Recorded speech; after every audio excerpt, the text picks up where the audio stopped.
Welcome back. Be sure to subscribe and turn on your notifications so you don't miss a video.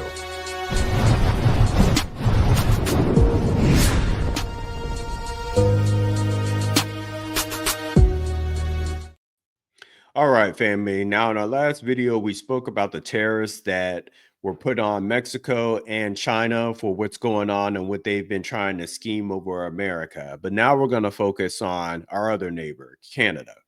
Now, the video I'm about to show you here, the Canadian leaders are pretty much bickering and arguing over the tariffs that Trump proposed.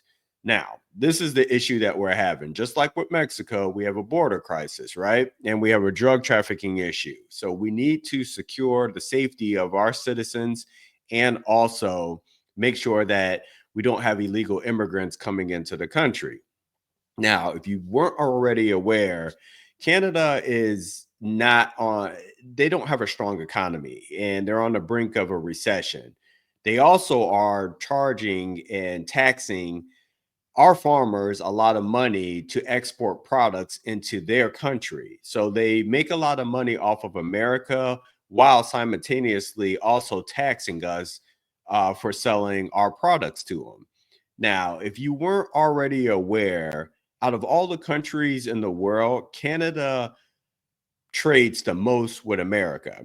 Makes sense, right? But all combined, all the other countries combined, they trade with us the most. So what does that mean? America has leverage, but we also have a problem.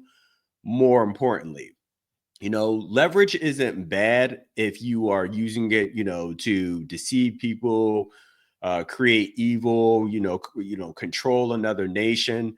But in a situation like this, for the last 4 years, Trump, or longer than that, Trump has really been trying to get the border under control. And then we also have the fentanyl issue that's going on in the country as well. So that's where these tariffs come from. We have to make a move to get what we want. Like I said in our last video, you have to make a decision. If you want to be for America and what's best for America, and also, and that's not to say that it's bad for the other nations, but America needs to come first when we run into problems like illegal immigration and drugs coming into the country. So I want to show you guys this video just to give you a glimpse on exactly what's going on with the leaders in Canada. And let's take a look here. Canadians face an unprecedented threat from President Trump's potential tariffs. And what is the state of things here in Canada? Our economy is weakened. Our borders are weakened. Our military is weakened.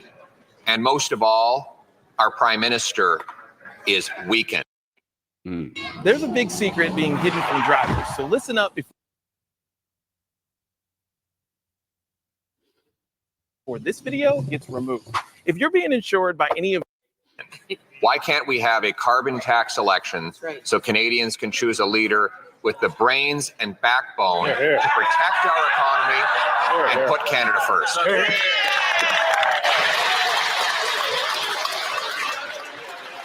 I didn't know that Canada politics was so exciting. They get engaged. Now, we go over in our Congress and our legislative branches, and they be all dry and saying crazy stuff, and you got Jasmine Crockett out there doing all kind of gymnastics. She don't want to be accountable for the fact that she was supporting the Divine Nine and Kamala Harris to become president of the United States of America, but they be dry in our legislative meetings. I think they be showing it on PBS or something, but over in Canada, they engaged. They engaged. So that was the conservative opposition, and this was the response. The Right Honorable Prime Minister. Mr. Speaker, while the Leader of the Opposition focuses on himself and on me, we're staying focused on Canadians. We're investing in the kinds of things that are going to help people. We stood up for dental care. We stood up to deliver a school foods program. We're moving forward with more spaces of $10 a day childcare, all things that the Conservative Party voted against. But most recently, Mr. Speaker, they've announced they're going to be voting against the GST break break for Canadians over the next couple of months. Something that's going to help people at a time where they need that little extra help. But he doesn't care about helping Canadians. He just wants them to suffer more. So maybe he has a chance. Do they got a time limit on how often they speak? Do they got a time limit? Because they get straight to it. It'd be less than 30 seconds, 30, 35 seconds. They get their thing off, and then they go back and forth. The Honourable Leader of the Opposition. Mr. Speaker, he's lost control of our borders. He's lost control of immigration. So chill. He's lost control of spending. That's right. And with that erratic performance, we now see that he's lost control of himself. No wonder foreign leaders believe they can walk all over him. They see him as a weak, incompetent leader who does not even have the support of his own party. Yes. Why won't he put the country first for a change, allow a carbon tax election so Canadians can have a prime minister who will protect this country? It's lit over there. Yeah, they are pretty lit. You got to admit that. This reminds me of like some type of Maury episode or something, the debate style. But let's go ahead and go on. The Right Honourable Prime Minister. You can tell he stood up all night against the mirror trying to practice that line. The reality is, Mr. Speaker, we've got our sleeves rolled up. We are fighting for Canadians every single day. We will stand up for good Canadian jobs. We will make sure we continue to have great relations with the United States as we build a stronger future on both sides of the border. We're going to continue to deliver the kinds of things that matter for Canadians. Dental care, free insulin, school food programs, all programs that Conservatives voted against, and now they're going to vote against a GST break for Canadians right across the country for the next few months. That's not being there for Canadians, that's being there for himself. The Honourable Leader of the Opposition. Just to prove how weak and out of control he's become, he just engaged in a mass hallucination, listing off a bunch of programs that actually don't even exist outside of his own head. But if he's not prepared to stand up for the country when it comes to trade, then why don't we have a real election about taxes? He can run on his tiny 2-month tax trick, and I'll run on my common sense plan to axe the tax and axe the sales tax on new homes. How about a carbon tax election now? Hey, this is kind of lit. I can't even lie. I kind of like watching this. The Right Honourable Prime Minister. We saw it perfectly clearly just now, the fact that he is trying to gaslight Canadians. Oh, they use gaslight too. They use the word gaslight too. Just said that the dental care program, to pick one, doesn't even exist. Well, tell that to the 1 million plus Canadians who've gone to see the dentist, many for the first time in years, because of the Canada Dental Care benefit. This is what he's standing against. He's trying to convince Canadians that everything's broken while he forces his MPs to vote against a GST break that's going to help Canadians over the coming months. That's not leadership. That's pandering to the lowest common denominator. In a nutshell, what they're going to need to do is, if they want to continue to trade with America, they're going to have to listen to Trump and abide by his rules and do something about the border and the drug trafficking. End of story.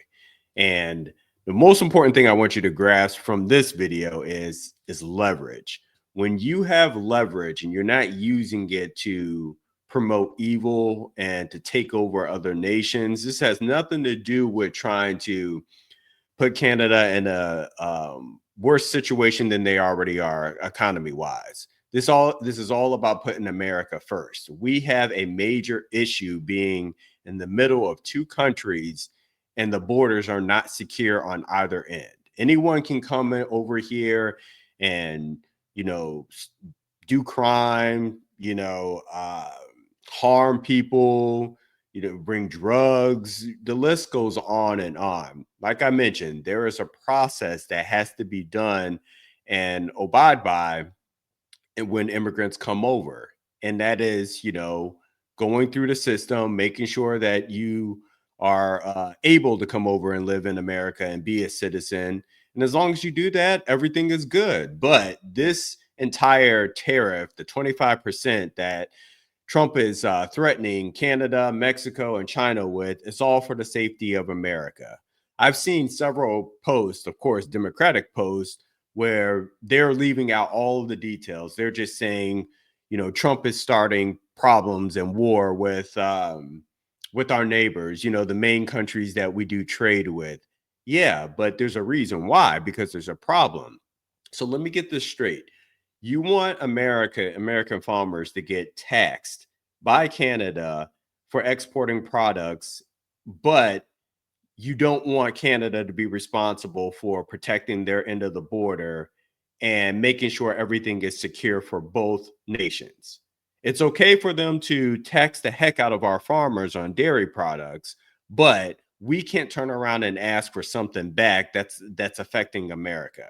That's not how it works. That's not how business works. And this is why people support Trump, because he's a businessman. There's an issue that's going on. There's a major issues that are going on right now, and they need to be addressed and not ignored.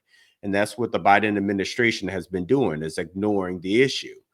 So I just wanted to show you guys that video here so you're aware and in tune on what's going on in Canada. So you already know what's going on in Mexico. If you missed that video, it's going to pop up at the end of this one.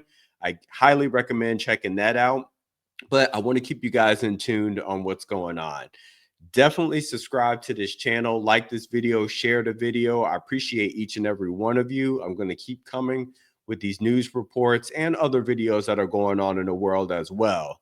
I also have a store that you guys can check out and pick up some hoodies that are on sale right now, crew necks and joggers.